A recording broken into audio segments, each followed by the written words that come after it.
Let's make this real. Meet Kay. Kay is a sophomore, health professions major, part-time campus job, the usual packed schedule. If you're on a health professions track, you probably already know what Kay's week looks like. Classes, lab hours, studying, trying to build a resume that stands out.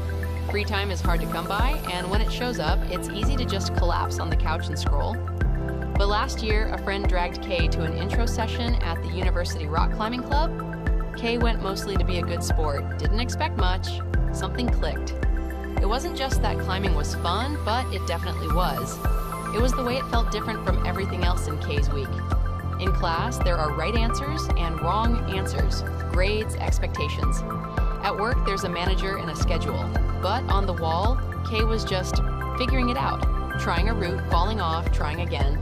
Nobody was grading it. Nobody was watching the clock.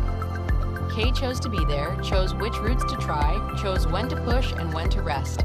That feeling, that sense of ownership over the experience is exactly what researchers mean when they talk about autonomy. Kay wasn't climbing because a syllabus required it. The motivation came from inside, and climbing was the reward. That's the definition of intrinsic motivation. And it's what made climbing leisure in the truest sense of the word. Kay kept coming. Week after week, the skills started to build. Routes that seemed impossible in October were manageable by December. Kay joined the rock climbing club and started recognizing people, learning names, grabbing food with the members after sessions. The club became something Kay looked forward to, a fixed point in a week that otherwise felt chaotic. By the end of the year, Kay had taken on a role helping orient new members. Now there's planning involved, some responsibility, occasional stress. From the outside, it might look a little like work, but here's the thing, Kay chose it.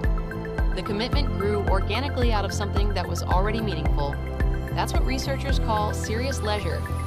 When a freely chosen activity deepens over time into something that builds real skills, identity, and purpose. It hasn't always been easy to protect that time. There have been weeks, midterms especially, or when a volunteer opportunity comes up, where climbing got pushed off the calendar entirely. Kay has felt the tension of wanting to show up for the club while also keeping up with a demanding major.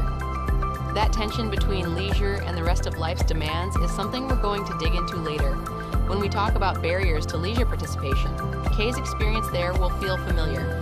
For now, though, take notice of Kay's situation. A student with a packed, high-stakes schedule found something that felt like a genuine choice. Something intrinsically motivating. Something that grew into a source of skill, community, and identity. Something that, by every research definition we covered, is leisure, and is doing real work for Kay's well-being. We'll come back to Kay. But next, let's talk about you.